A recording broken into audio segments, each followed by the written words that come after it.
Jeff Howe here once again with the video for Horns247.com here as always with my co-host on the Longhorn Blitz podcast, lifetime Longhorn 2002 UT All-American Rod Babers. Rod, let's go ahead and talk about this game. The Purple Kryptonite is here, coming to town. It's Texas and Kansas State on Saturday. Texas coming in at 1-2.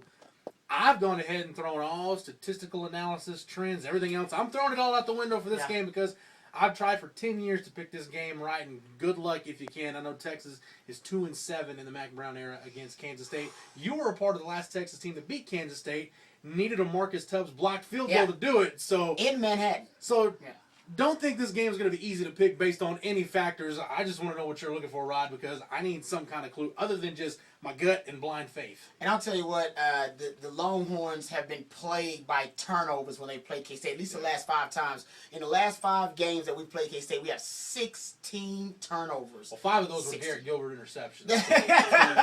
All right, just scratch that off the record. But that's been the big number that stood out to me. We've only forced 3 turnovers in those 5 games, so they're plus 13 in the last 5 games.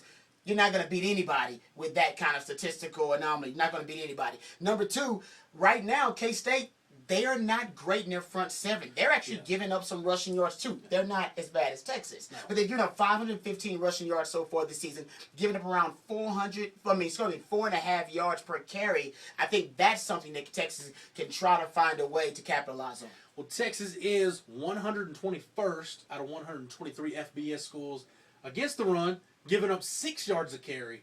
So I'm going to go ahead and guess, regardless of whether Bill Snyder was planning on playing him or not, you're going to see a lot of Daniel Sams on Saturday. No question. He's averaging around, 7.5 yards per carry. And he's more the Colin Klein, Michael Bishop, Jonathan Beasley, the typical quarterback Bill Snyder usually has. I heard something scary today, and I was actually doing some research on K-State, that he's one of the more talented runners they've ever had at the quarterback position. That scares me. Yeah.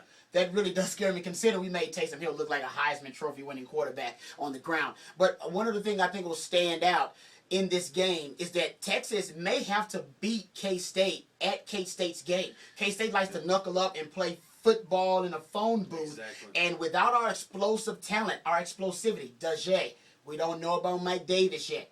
Hopefully, David Ash will be able to practiced on Wednesday, so maybe he's in the game. So if he's there, then we get a little bit of our explosive talent back. But for the most part, we're going to have to knuckle up and play football in a phone booth. We're going to have to beat K-State at their own game. And we know what we say about K-State. They want to muck it up until you it up. Yeah. And that's what they're hoping that we do. We've done that with the 16 turnovers we played them in the last 5 games. I'm glad Rod had something to say about this game because, again, I'm throwing everything out the window. It's Texas and K-State. Who knows what the heck is going to happen? I'll say this, Rod. I think the Texas defense, it will show some improvement with another week under Greg Robinson. Keep in mind, as of Tuesday, when they went to that Tuesday practice, that was only their 4th practice with Greg Robinson. So you've got a week now. We hear he's doing things like actually getting these guys to understand the importance of setting the edge, of leveraging the football. Granted, it's stuff you should have learned a long time ago, stuff you should know as a defensive player. Baby steps. It's baby steps with this Texas defense. Maybe they get there. I don't know. I kind of like the Longhorns off nothing else but blind faith in my gut, and I think if David Ash does play, I think this is definitely a win for Texas. I think if David Ash plays, I think it puts a whole lot of faith back in what they can do offensively, the consistency, and the morale of the guys. Had to be good to have them out there at practice. I think that was good for the morale of the team, too. It's good for the morale of the fan base. And I'll say if David Ash can play, I believe that we find a way to win this game, only because our backs are against the wall. You don't win this game, and then things could spiral down out of control. There's no hope for the fan base if Texas loses this game. And the scary thing, Rod, there might not be hope for the players if Texas loses this game. Yeah.